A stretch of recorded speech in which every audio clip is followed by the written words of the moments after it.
Millionaire catches black nanny protecting his blind daughter, and he can't believe his eyes. The black sedan's engine hummed to a stop as Marcus Wellington stepped out onto his circular driveway. The afternoon sun cast long shadows across his manicured lawn, but something felt different today. Usually, the estate was wrapped in peaceful silence by this hour, but today there were voices, loud, aggressive voices cutting through the tranquil air. Marcus had left his business meeting early, a rare occurrence for the CEO of Wellington Industries. Something had been nagging at him all day, an inexplicable urge to come home to his 8-year-old daughter, Emma. Perhaps it was father's intuition, or maybe just the weight of another lonely day in his daughter's life since her mother's death 2 years ago. As he approached the ornate iron gates that separated his property from the street, the scene before him made his blood run cold. A man in a wrinkled suit was pressed against the gate, his camera thrust through the bars like a weapon. His voice was sharp and demanding, cutting through the air with the persistence of a drill. "Come on, little girl, just tell me what really goes on in that big house. Does your daddy bring strange women home? Does he hurt you?" Emma stood frozen on the other side of the gate, her white cane trembling in her small hands. Her unseeing eyes were wide with terror, tears streaming down her cheeks. But what struck Marcus most wasn't his daughter's fear. It was the woman standing protectively in front of her. The nanny, Sarah, had positioned herself like a human shield between the aggressive reporter and Emma. Her arms were spread wide, her body language fierce despite her modest frame. Her voice carried a strength that seemed to fill the entire courtyard. "Get away from her right now," Sarah commanded, her tone sharp as broken glass. "She's just a child, and you have no right to terrorize her like this." The reporter sneered, his camera clicking rapidly. "Oh, but I do have rights, lady. Freedom of the press. And I have it on good authority that there are some very interesting things happening in the Wellington household. Things the public deserves to know. The only thing the public deserves to know is that you're a grown man frightening a blind child." Sarah shot back, taking a step forward. Marcus noticed she was shaking, not from fear, but from pure rage. "If you don't leave immediately, I'm calling the police." "Go ahead," the reporter laughed nastily. "But while you're at it, maybe you should tell them about your own little secrets. I know exactly who you are, Sarah Johnson. Did your precious employer do a background check? Because I bet he'd be very interested to know." "That's enough." Marcus's voice cut through the confrontation like a blade. Both the reporter and Sarah spun around, but it was Sarah's face that stopped Marcus dead in his tracks. For a moment, time seemed suspended. Sarah's dark eyes met his through the gate, and something flickered in Marcus's memory, something profound and unsettling that he couldn't quite place. Her face was familiar in a way that went beyond their professional relationship. The curve of her jaw, the determined set of her shoulders, even the way she held her head when angry, it all stirred something deep in his consciousness. "Mr. Wellington," Sarah said, her voice still breathless from adrenaline. "I was just—" "Daddy!" Emma's voice broke through his trance. She was stumbling toward the sound of his voice, her cane sweeping frantically across the ground. Marcus immediately rushed to unlock the gate, gathering his daughter into his arms. "I'm here, sweetheart. You're safe now," he murmured, but his eyes remained fixed on Sarah. She was watching Emma with such tender concern, such genuine love, that it made his chest tighten. The reporter, sensing his window of opportunity closing, became more aggressive. "Mr. Wellington! Care to comment on the allegations about your household staff? Specifically about—" "You have 10 seconds to get off my property before I call both the police and my lawyers," Marcus said, his voice deadly calm. "And if you ever come near my daughter again, you'll discover just how much power a man with my resources can bring to bear." The reporter's bravado crumbled slightly, but he held his ground. "This isn't over. The truth always comes out, Wellington.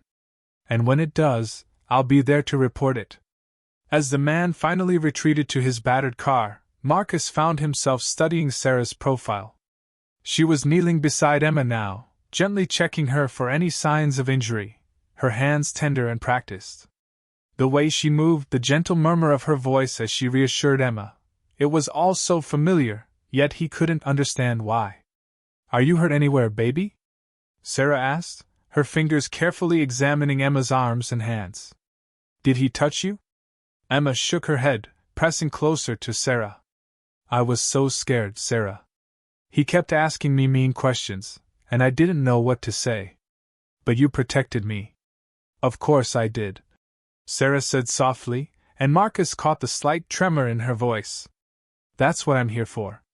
Marcus felt a strange mix of gratitude and something else, something that felt almost like recognition.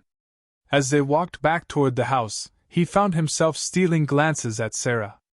The afternoon light caught the angles of her face, and again that nagging sense of familiarity washed over him. "Sarah," he said as they reached the front door. "Thank you. I don't know what would have happened if you hadn't been there." She met his eyes briefly, and for just a moment he saw something there, a flicker of pain, or maybe disappointment. "I would never let anyone hurt Emma, Mr. Wellington. Never." The intensity of her statement, the way she said it, sent a chill down Marcus's spine. It wasn't just professional dedication in her voice. It was something much deeper, much more personal. As they entered the house and Emma was safely settled with her afternoon snack, Marcus couldn't shake the feeling that this encounter had changed something fundamental. The reporter's threats echoed in his mind, but even more disturbing was the growing certainty that he knew Sarah from somewhere from long ago, before wealth and success had built walls around his life. He watched as Sarah helped Emma with her meal, noting the easy intimacy between them, the way Emma's face lit up at Sarah's gentle teasing. His daughter had never bonded with anyone the way she had with Sarah. Not since her mother's death had Emma seemed so secure, so genuinely happy. But now, as he observed Sarah's profile in the soft kitchen light, Marcus felt the first stirrings of a memory that would soon turn his carefully ordered world upside down. Something about the way she tilted her head when listening, the graceful movement of her hands, the slight accent that occasionally colored her words when she was emotional, it all pointed to a past he had tried very hard to forget. The confrontation at the gate had revealed Sarah's fierce protective instincts, but it had also revealed something else, a mystery that Marcus was suddenly desperate to solve, even if he suspected the truth might be more complicated than he was prepared to handle. That evening, after Emma had been tucked safely into bed, Marcus found himself pacing the length of his study. The reporter's words echoed in his mind. "I know exactly who you are, Sarah Johnson." The way he had said it, with such malicious certainty, suggested secrets that ran deeper than a simple background check could reveal. Marcus pulled up the security system on his computer, his fingers trembling slightly as he scrolled back through the day's footage. He told himself he was just checking to see if the reporter had been lurking around the property earlier, but deep down, he knew he was looking for something else entirely. The screen flickered to life, showing Sarah and Emma in the garden that morning. Marcus leaned forward, studying Sarah's face as she guided Emma's hands over the petals of a rose bush. She was explaining the texture, the delicate way the petals curved, her voice animated with a joy that seemed to transform her entire being. "See, Emma? This one is soft like velvet, but if you touch right here..." Sarah's fingers guided Emma's to a thorn. "You have to be careful. Beautiful things sometimes have ways of protecting themselves." Marcus paused the video. Something about Sarah's profile, caught in the morning sunlight, sent a jolt of recognition through him. He rewound and played it again, focusing intently on her expressions. The way she smiled when Emma laughed, the protective way she positioned herself when the gardener approached with his noisy equipment, it all felt achingly familiar. Frustrated, Marcus opened his desk drawer and pulled out a worn photo album he hadn't touched in years. These were pictures from his childhood, from before his father's business empire had lifted them from their modest beginnings in Riverside Heights, a neighborhood that had since been demolished to make way for upscale developments. He flipped through pages slowly, his heart racing as memories he had buried long ago began to surface. There, a class photo from 3rd grade. Marcus, 8 years old, standing in the back row with his carefully combed hair and pressed shirt, already beginning to distance himself from his humble origins. But it wasn't his own young face that made his breath catch. It was the girl in the front row, third from the left. A skinny black girl with intelligent dark eyes and braids decorated with colorful beads. She was smiling, but even in that grainy school photo, there was something guarded about her expression, something that spoke of a child who had learned too early to be cautious. "Sarah Johnson," Marcus whispered, reading the faded writing on the back of the photo. His mother had carefully labeled everyone in his class that year. The memories came flooding back with devastating clarity. Sarah, the girl who always sat alone at lunch, not because she was unfriendly, but because the other kids had made it clear she wasn't welcome. Sarah, who was smarter than anyone else in class but never got picked for group projects.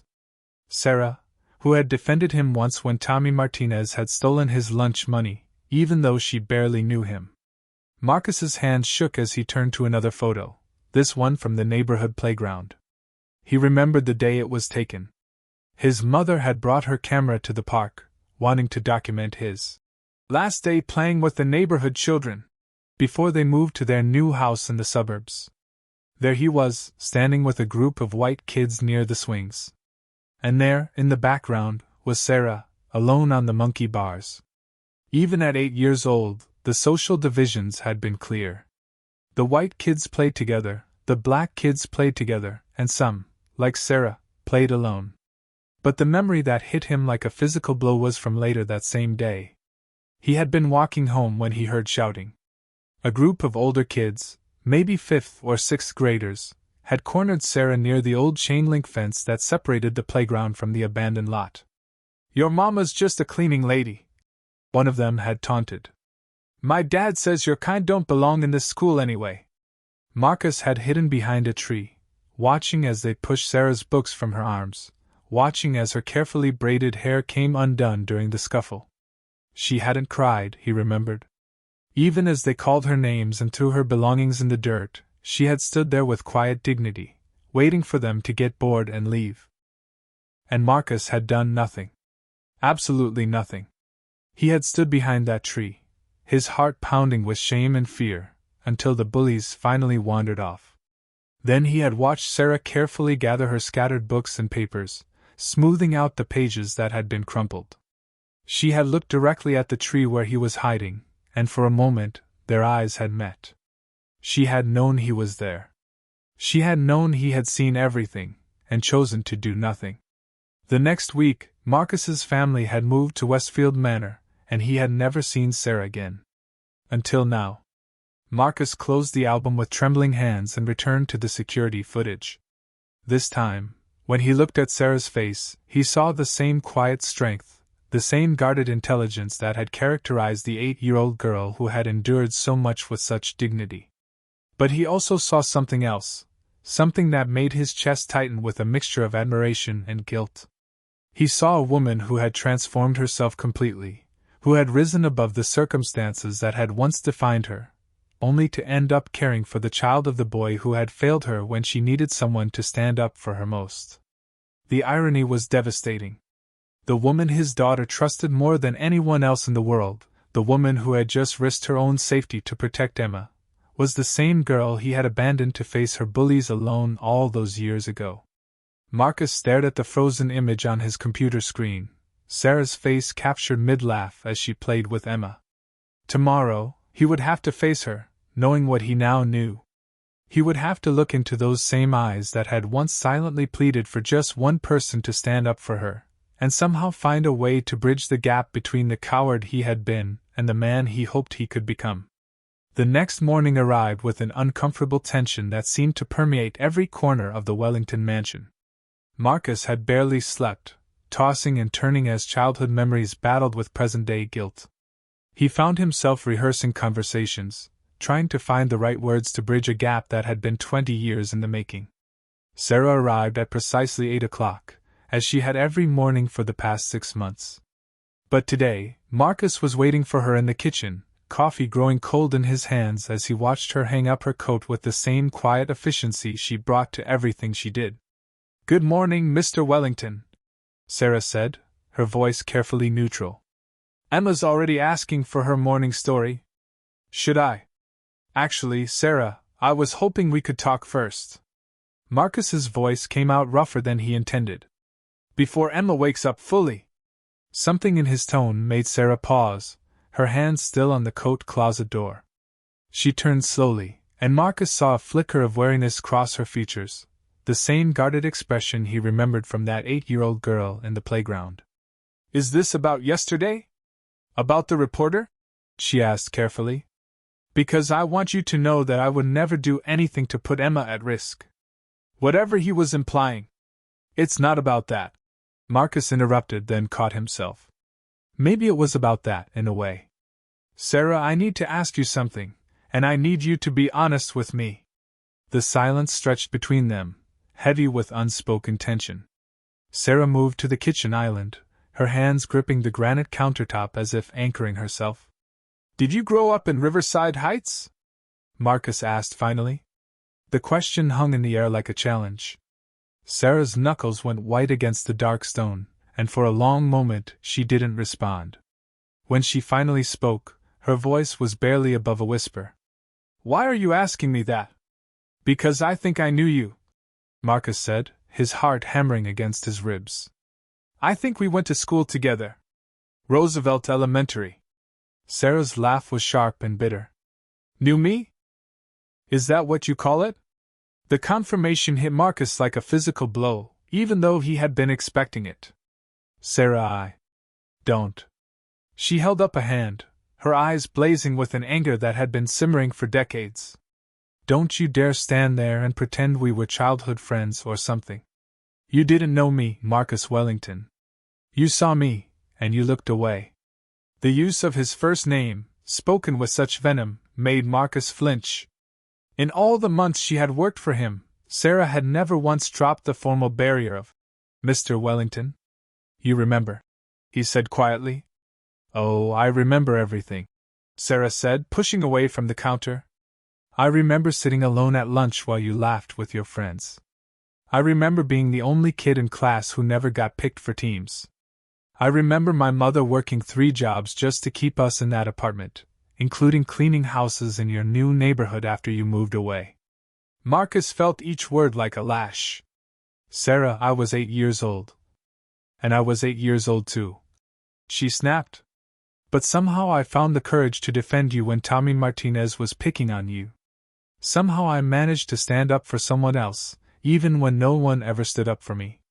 The memory of that day came rushing back, Tommy pushing him against the lockers, demanding his lunch money, and Sarah appearing out of nowhere to tell Tommy to leave him alone. She had been half Tommy's size, but she had stood there with her chin raised, defiant and brave. I remember that, Marcus said softly. You didn't have to do that. No, I didn't, Sarah agreed. Just like you didn't have to hide behind that tree when Derek Collins and his friends were calling me names and throwing my books in the dirt. You didn't have to pretend you weren't there when they were telling me I didn't belong. Marcus closed his eyes, the shame washing over him fresh as if it had happened yesterday. I was scared. We were all scared, Sarah said, her voice cracking slightly. The difference is, some of us were scared and still did the right thing. Others were scared and chose to protect themselves. The kitchen fell silent except for the soft hum of the refrigerator and the distant sound of Emma moving around upstairs. Marcus wanted to defend himself, to explain the complicated social pressures of childhood, the fear of becoming a target himself. But looking at Sarah now, at the woman who had risked her career yesterday to protect his daughter, all his excuses crumbled to dust. Why did you take this job? He asked finally. When you saw my name, when you realized who I was, why did you come here? For the first time since the conversation began, Sarah's anger seemed to waver. She turned to look out the window, where Emma's swing set cast long shadows across the perfectly manicured lawn. Because I needed the job, she said simply. Because despite everything, I'm good at taking care of children. And because... She paused, struggling with the words. Because Emma needed someone who understood what it felt like to be different, to be vulnerable. Someone who would never, ever let anyone hurt her the way I was hurt. The implication hung between them, devastating in its clarity. Sarah had taken the job not despite their history, but because of it. She had come into his home, into his family, carrying the weight of his childhood failure, determined to be for Emma what no one had ever been for her. "Does Emma know?" Marcus asked. "Emma knows nothing about our past," Sarah said firmly. "And it's going to stay that way. She doesn't need to carry the weight of adult failures." Marcus nodded, understanding that this was both a promise and a threat. Sarah would protect Emma from everyone, including him, if necessary. "Sarah," he began, but she was already moving toward the stairs. "Emma's calling," she said without looking back. "We'll continue this conversation later, if we need to. Right now, your daughter needs her breakfast." As Sarah disappeared upstairs, Marcus remained in the kitchen, staring at the empty doorway and grappling with the magnitude of what had just been revealed. The woman caring for his most precious treasure was someone he had failed completely as a child, and somehow, miraculously, she was still willing to protect what mattered most to him. But her willingness came with a price, and Marcus was beginning to understand that the debt he owed could never be fully repaid. Over the following days, Marcus found himself watching Sarah and Emma with new eyes, seeing layers of connection he had never noticed before. The revelation of their shared past had shattered his comfortable assumptions, but it had also opened his awareness to the profound relationship that had blossomed between his daughter and the woman he had once failed so completely.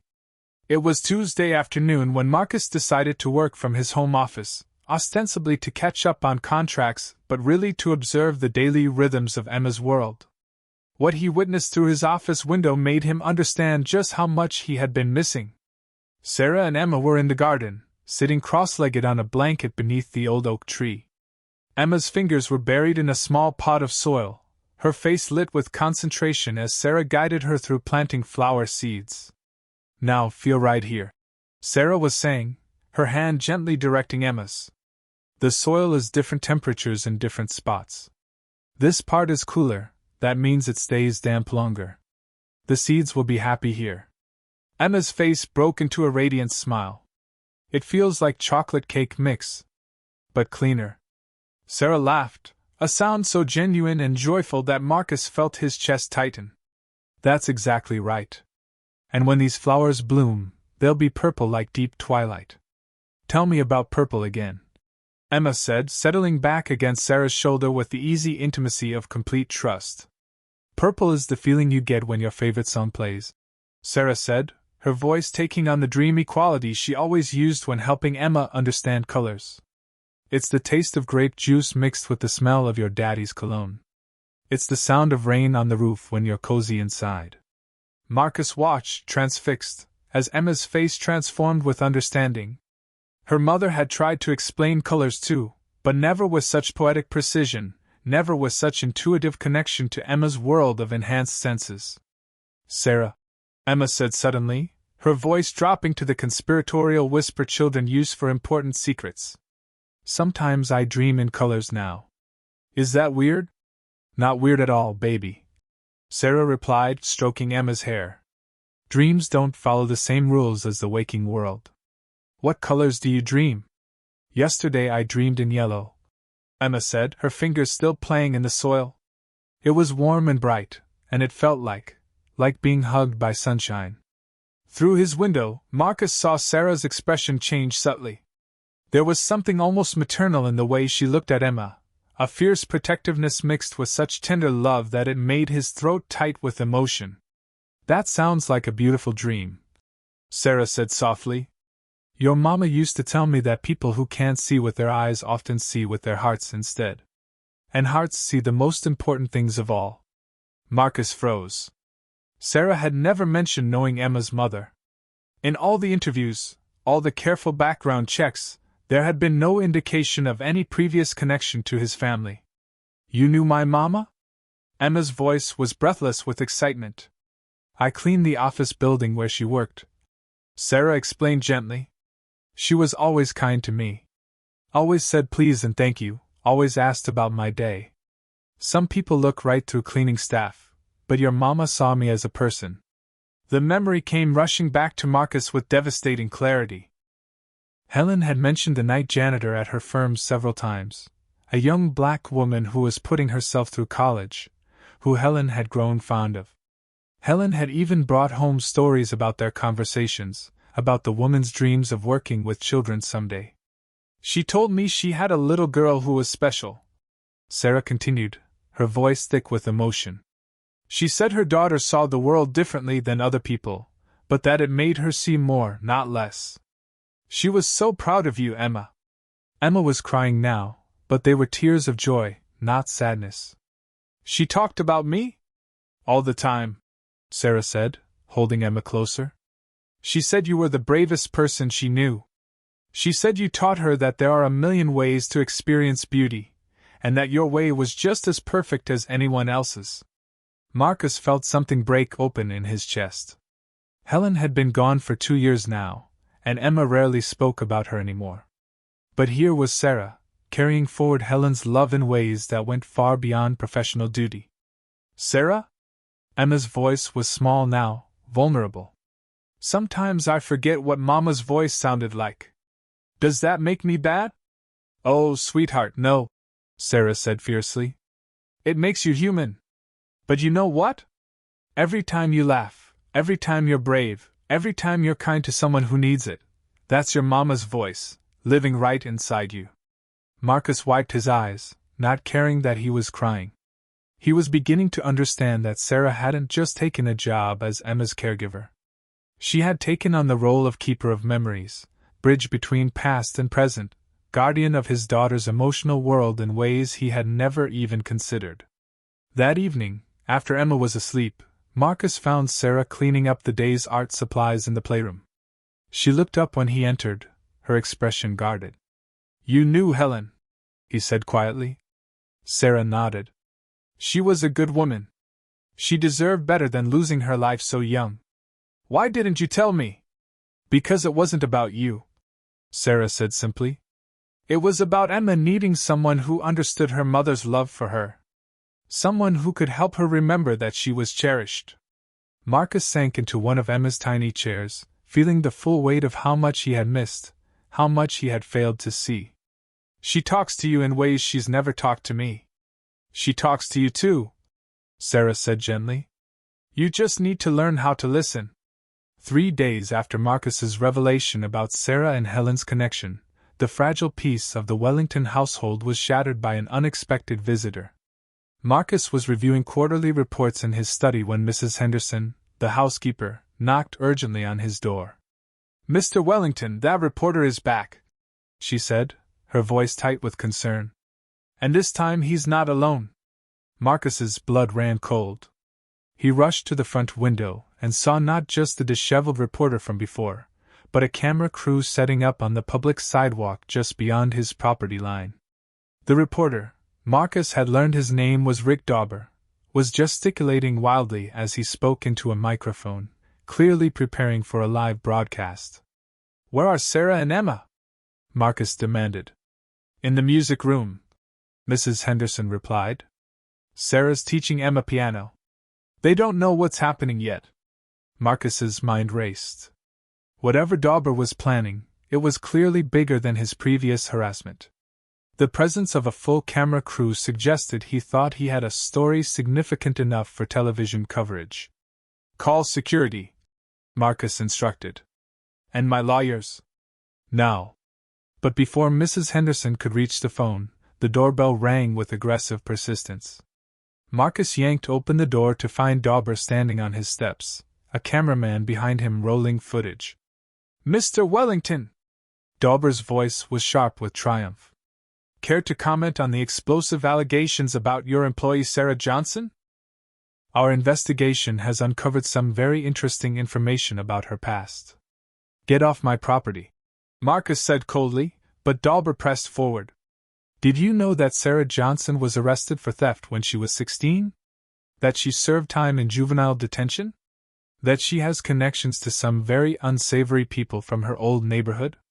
Marcus felt his world tilt. That's impossible. Oh, but it's not, Dauber said, waving a manila folder. Public records, Mr. Wellington. Very public. The question is, did you know you were entrusting your blind daughter to someone with a criminal past?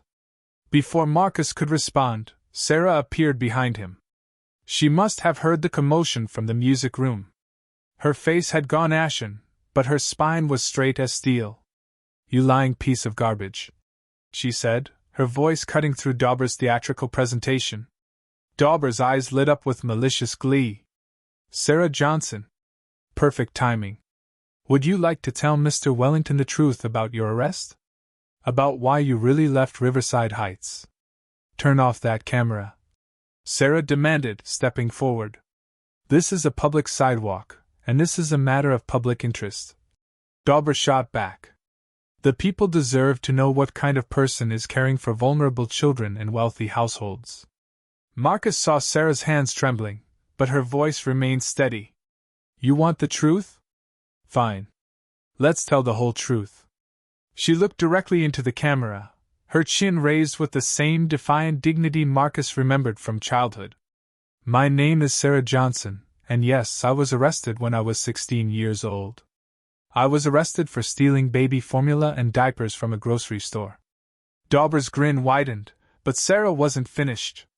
"I stole them because my mother was working 3 jobs and still couldn't afford to feed my baby sister properly. I stole them because the social services system had failed us, and my sister was losing weight. I spent 4 months in juvenile detention, and it was the best thing that ever happened to me because it got me into a program that helped me finish high school and go to college." Marcus felt something shift inside him as he watched Sarah face down the cameras with raw honesty. "But here's what Rick Dauber isn't telling you," Sarah continued, her voice growing stronger. "Rick is my cousin. He grew up 3 blocks from me in Riverside Heights, in the same poverty, with the same struggles. The difference is, I found a way out through education and hard work. Rick found a way out by tearing other people down." The color drained from Dauber's face. "That's not, you can't." "Can't what?" "Tell the truth?" Sarah stepped closer to the camera. "Rick Dauber has been harassing me for months, ever since he found out I was working for a wealthy family. He can't stand that I escaped the neighborhood while he's stuck doing tabloid journalism, feeding off other people's pain. You think you're better than where you came from." Dauber snarled, his professional facade cracking completely. "You think working for rich white people makes you special. I think taking care of a child who needed someone who understood what it felt like to be different makes me human," Sarah replied calmly. "Something you apparently forgot how to be." Marcus stepped forward, his anger finally overriding his shock. "Even if everything you're claiming were true, which it clearly isn't, what kind of man terrorizes a child to get revenge on his own family?" But it was Sarah who delivered the final blow. "Tell them about your own arrest record, Rick. Tell them about the domestic violence charges. Tell them why your ex-wife has a restraining order against you." Dauber's face went purple with rage. The cameraman, looking increasingly uncomfortable, began to lower his equipment. "This isn't over," Dauber spat. "I'll destroy you, Sarah. I'll make sure everyone knows exactly what kind of person you really are." "They already know," said a small voice from behind them. Everyone turned to see Emma standing in the doorway, her white cane in one hand, her other hand feeling along the wall for guidance. She looked impossibly small and fragile, but her voice was clear and strong. "Sarah is the kindest person in the world," Emma said, walking carefully toward them. "She teaches me about colors and helps me remember my mama and makes me feel brave when I'm scared. If you want to hurt Sarah, you have to go through me first." The sight of the blind 8-year-old standing protectively in front of Sarah, facing down the cameras with the same courage Sarah had shown, broke something open in Marcus's chest. This was what real family looked like, not blood or money or social standing, but people who chose to protect each other against the world. "Get off my property," Marcus said, his voice deadly quiet. "Now. Before I have you arrested for harassment and trespassing." As Dauber and his crew retreated, muttering threats and curses, Marcus realized that the confrontation had changed everything. Sarah's past was no longer a mystery, but it also no longer mattered. What mattered was the woman she had become, and the family she had helped create in ways he was only beginning to understand. That evening, after the camera crews had disappeared and Emma had been tucked safely into bed, Marcus found Sarah sitting alone in the garden. She was on the same blanket where she and Emma had planted flowers earlier that week, her face turned up toward the stars that Emma would never see but had learned to love through Sarah's vivid descriptions. She calls them silver music, Sarah said without looking at him as he approached. The stars. She says they must sound like tiny bells ringing in the wind. Marcus sat down beside her, leaving careful space between them. Sarah, I need to say something, and I need you to let me finish before you respond. Sarah nodded, still gazing upward, her profile etched against the darkness. I'm sorry. Marcus began, his voice thick with emotion. I'm sorry for being a coward when we were children. I'm sorry for hiding behind that tree while you faced those bullies alone. I'm sorry for moving away and never once thinking about what happened to the little girl who was brave enough to defend me when I was too scared to defend myself. Sarah's hands were folded in her lap, but Marcus could see them trembling slightly. But most of all, he continued, I'm sorry for not seeing what was right in front of me these past 6 months. I was so caught up in my own guilt and grief after Helen's death that I didn't realize you weren't just caring for Emma, you were healing her. You were giving her the kind of love and understanding that I didn't even know she needed. Marcus, Sarah said softly, but he held up a hand. Please. Let me finish. He took a shaky breath. Today, when you faced down those cameras, when you told your truth with such dignity and courage, I saw the same girl who stood up to Tommy Martinez. The same girl who endured years of loneliness and discrimination and somehow came out stronger, kinder, more compassionate than anyone had a right to expect. Sarah finally turned to look at him, tears glistening in her eyes. You didn't just escape Riverside Heights, Marcus said. You transcended it. You took all that pain and transformed it into something beautiful. You became exactly the person Emma needed, exactly when she needed you most. And I will spend the rest of my life being grateful for that. You don't understand, Sarah whispered. When I saw your name on the job application, when I realized who you were, my first instinct was to walk away. But then I met Emma, and she was so lost, so scared of the world. She reminded me of myself at that age. I couldn't abandon her the way I abandoned you. Marcus finished quietly. Sarah nodded, unable to speak. Then this is my chance to make it right, Marcus said firmly. Not just for the past, but for the future. Sarah, I don't want you to be Emma's nanny anymore. Sarah's face crumpled, and she started to stand. Marcus, please, don't punish Emma because of our history. She needs... No, Marcus said quickly, reaching out to gently touch her arm. You misunderstand me. I don't want you to be her nanny because I want you to be her family. Sarah stared at him, confusion and hope warring in her expression.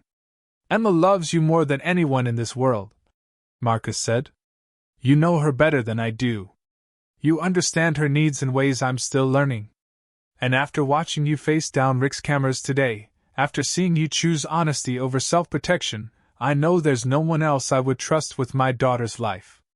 What are you saying? I'm saying I want to adopt you, Marcus said simply. Legally, officially. I want you to be Emma's guardian if anything ever happens to me. I want you to have the same rights and protections as family, because that's what you are. That's what you've been all along.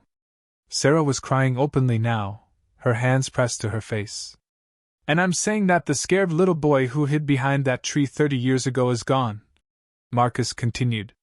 In his place is a man who will never, ever let anyone hurt you again. A man who will stand beside you against whatever comes, because you've shown me what real courage looks like. Sarah looked up at him through her tears. What about Emma? What will we tell her? We'll tell her the truth, Marcus said, smiling through his own tears. That sometimes families aren't born, they're chosen. That sometimes the people who matter most come into our lives in unexpected ways, carrying exactly the love we need. From the house, they heard the soft sound of Emma's voice calling for Sarah. She must have woken from a bad dream, as she sometimes did. Go, Marcus said gently. Go to our daughter. As Sarah rose and hurried toward the house, Marcus remained in the garden, looking up at the stars that Emma had taught him to hear as silver music. For the first time since Helen's death, he felt something like peace settling over his fractured family. Inside the house, he could hear Sarah's gentle voice comforting Emma, could hear his daughter's laughter as whatever nightmare had troubled her sleep was chased away by the woman who had chosen to love them both despite everything. Tomorrow, there would be paperwork to file, lawyers to consult, a new chapter to begin. But tonight, under the stars that sang like silver bells, Marcus Wellington finally understood what it meant to come home.